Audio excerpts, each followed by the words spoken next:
नमस्कार। Publication news में आपका बहुत बहुत स्वागत है। हाल फिलहाल आज का जो गर्म मुद्दा है वो मुद्दा चुनाव और वोटिंग से जुड़ा हुआ है।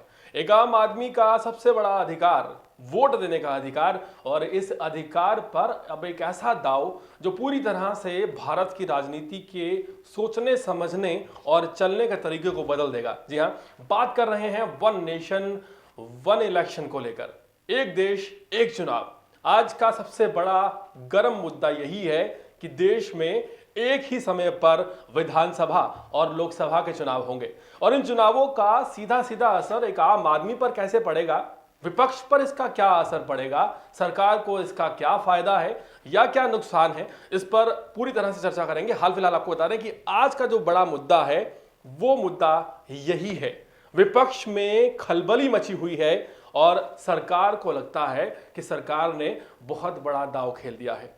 एक विशेष सत्र बुलाया गया है और संसद के इस विशेष सत्र में अब संशोधन किया जाएगा, और संशोधन के बाद एक ऐसा नया दांव खेला जाएगा जो कि पूरी तरह से लोकसभा चुनाव 2024 को प्रभावित कर सकता है। जी हाँ, वन नेशन वन इलेक्शन। यूं तो कई बार जब भी चुनाव होते हैं राजनीतिक पार्टियां इस मुद्दे को लाने की बात कहती हैं, और अक्सर इस मुद्दे को उठाने के लिए आप देखेंगे कि चुनाव में मैनिफेस्टो में भी इस बात का जिक्र किया जाता है।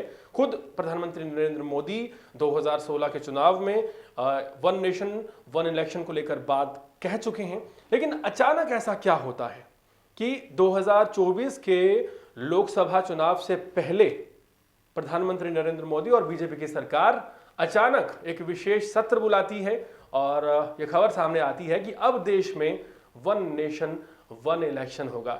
आपको बता दें कि पहली बार नहीं है। अगर आप थोड़ा सा इतिहास खंगालेंगे तो 1967 की अगर बात की जाए तो 1967 तक देश में वन नेशन वन इलेक्शन का ही रूल था।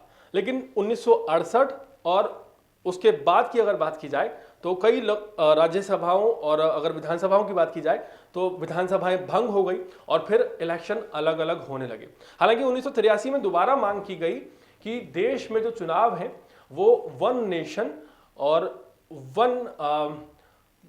वन इलेक्शन के हिसाब से ही किए जाएं, यानी कि एक ही बार इलेक्शन हो, जिससे कि अरबों खरबों रुपया जो कि खर्च होता है इलेक्शन के दौरान जो हमारे प्रशासनिक अधिकारी हैं, इलेक्शन के दौरान जो हमारे चुनाव आयोग के अधिकारी हैं, हमारी पुलिस फोर्स है, रैपिड एक्शन फोर्स है, ये सभी उस वक्त व्यस्त रहती है। और ऐसे में अगर एक देश में एक ही बार चुनाव हो जाए तो ऐसे में फायदा सीधे सीधे राजनीतिक पार्टियों को भी होगा, और इसका सीधा फायदा हमें इकोनॉमिकली अगर हम देखें तो वहां पर भी होगा।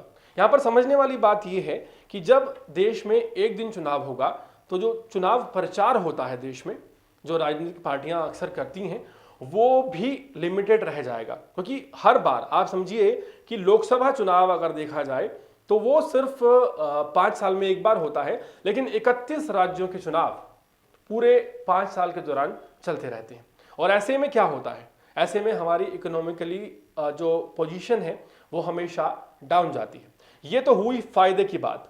अब नुकसान किस तरह से हो सकता है आप समझिए। जहां विपक्षी दलों को ये लगता है कि जो लोग वोट देने जाएंगे, सपोज अगर वो सरकार से प्रभावित है या बीजेपी की सरकार से प्रभावित है मसलन, तो अगर कोई एमपी को वोट डालने जाता है तो जाहिर है कि वो एमएलए को भी वोट दे देगा, क्योंकि उस वक्त उसकी मानसिक स्थिति उस एमपी से प्रभावित रहेगी या फिर अपने पीएम से, प्रधानमंत्री से प्रभावित रहेगी।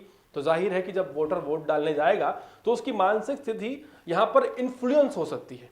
यहां पर वो ये सोच सकता है कि अगर मुझे मोदी को प्रधानमंत्री बनाना है तो मेरा एमएलए भी बीजेपी का हो और मेरा एमपी भी बीजेपी का हो। लेकिन यहां पर ये सोचिए कि जिन राज्यों में बीजेपी की सरकार नहीं है उन राज्यों में क्या होगा। हालिया अगर रिपोर्ट की बात की जाए तो तकरीबन बीजेपी के पास 9 या 10 राज्यों में सरकार है बहुमत की, और टोटल 15 राज्यों में सरकार है, जिसमें से 6 राज्यों में गठबंधन की सरकार है। और ऐसे में जो राज्य जहां पर बिल्कुल ही सुपड़ा साफ है बीजेपी का, मसलन अगर आप पंजाब की बात करते हैं, वहां आम आदमी पार्टी पूरी तरह से काबिज है। कर्नाटका की बात करते हैं, आप दिल्ली की बात करते हैं, तो अगर वहां वन नेशन वन इलेक्शन होता है तो वहां का जो वोटर है वो किसे वोट देने जाएगा? क्या वो इस चीज से प्रभावित होगा? और इससे अगर प्रभावित होता है तो जाहिर है सरकार के लिए बड़े नुकसान की बात है। राजधानी दिल्ली की 500 सीटों पर अगर बात की जाए तो बीजेपी के एमपी काबिज हैं, और अगर वो राजधानी दिल्ली की सरकार से प्रभावित वोटर होता है और उस तरफ जाता है तो ये एक बीजेपी के लिए बड़ा नुकसान साबित हो सकता है। लेकिन अगर विधानसभा का जो वोटर है वो एमपी से प्रभावित हो जाता है या प्रधानमंत्री चुनते वक्त ये सोचता है कि बीजेपी से वो प्रभावित है, तो फिर यहाँ आम आदमी पार्टी को एक तगड़ा नुकसान झेलने को मिल सकता है। कहीं ना कहीं विपक्ष का कहना है कि ये जो वन नेशन और वन इलेक्शन का फंडा है ये विपक्ष को पूरी तरह से खत्म करने के लिए है, क्योंकि अगर एक ही दिन चुनाव हो जाएगा तो जाहिर है कि प्रभावित होने के चांसेस काफ़ी ज़्यादा रहेंगे। हालांकि ऐसा नहीं है, इसमें यह बात भी समझने वाली है कि किस तरह से एक दिन जब चुनाव होगा तो जो मानसिक स्थिति रही होगी किसी वोटर की वो किस तरह से काम करेगी। अगर तो वोटर बहुत ज़्यादा समझदार है और जागरूक वोटर है तो जाहिर है कि वो इस बात को समझेगा कि उसके शहर में, उसकी गली में, उसके मोहल्ले में कितना विकास कार्य हुआ है और उस हिसाब से वोट देगा। और अगर वो प्रभावित रहेगा तो इसके फायदे नुकसान दोनों हैं। हाल फिलहाल विपक्ष में खलबली मची हुई है। हालांकि विपक्ष जो इंडिया नाम का एक गठबंधन लेकर आया है, उस गठबंधन की अगर बात की जाए तो गठबंधन में जो बड़े चेहरे नीतीश कुमार नजर आते हैं, ममता बनर्जी नजर आती हैं, मल्लिकार्जुन खड़गे नजर आते हैं, अरविंद केजरीवाल नजर आते हैं, और जितने भी बड़े चेहरे नजर आते हैं ये एक दूसरे के ही कॉम्पिटिटर हैं। ये एक बड़ा सवाल है। कहीं ना कहीं जहां विपक्ष एकजुट होता नजर आया, वहीं दूसरी तरफ उसी वक्त एक ऐसा धमाल होता है जो कि नींद उड़ा देता है विपक्ष की। तकरीबन 10 साल के बाद विपक्ष को यह समझ में आता है कि आखिर राजनीति कैसे करनी है, और जैसे ही विपक्ष को यह बात समझ में आती है विपक्ष एकजुट होता है। एक नया दांव सरकार की तरफ से खेल दिया जाता है जिसका नाम है वन नेशन वन इलेक्शन। लेकिन यह दांव 1967 से पहले भी था। क्या उस वक्त के हालात ऐसे ही थे जैसे हालात आज हैं?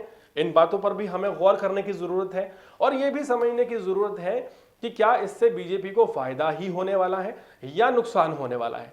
जिस तरह से अचानक चुनाव से पहले जो ये दांव खेला गया है सरकार की तरफ से, कहीं ना कहीं सरकार इंडिया गठबंधन से बौखलाई हुई नजर आ रही है, या फिर कोई और बात है इसके पीछे, या फिर ये एक आखिरी हथकंडा नजर आ रहा है।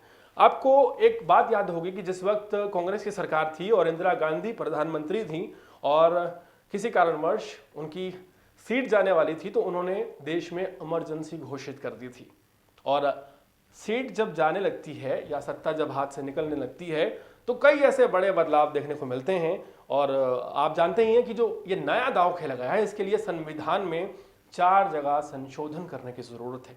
हाल फिलहाल इस पूरे मामले को, इस पूरे दांव को आप किस तरह से देखते हैं? क्या वन नेशन और वन इलेक्शन हमारे देश के लिए, एक आम आदमी के लिए, हमारे नेताओं के लिए, विपक्ष के लिए, आपके लिए फायदेमंद सिद्ध होगा, या फिर ये एक बड़ा नुकसान है और तानाशाही की तरफ एक बड़ा कदम है? किस तरह से पूरे मामले को समझते हैं कमेंट सेक्शन में जरूर बताइएगा। और इसी तरह के अपडेट से जुड़े रहने के लिए देखते रहिए पब्लिक एशिया। बहुत बहुत शुक्रिया।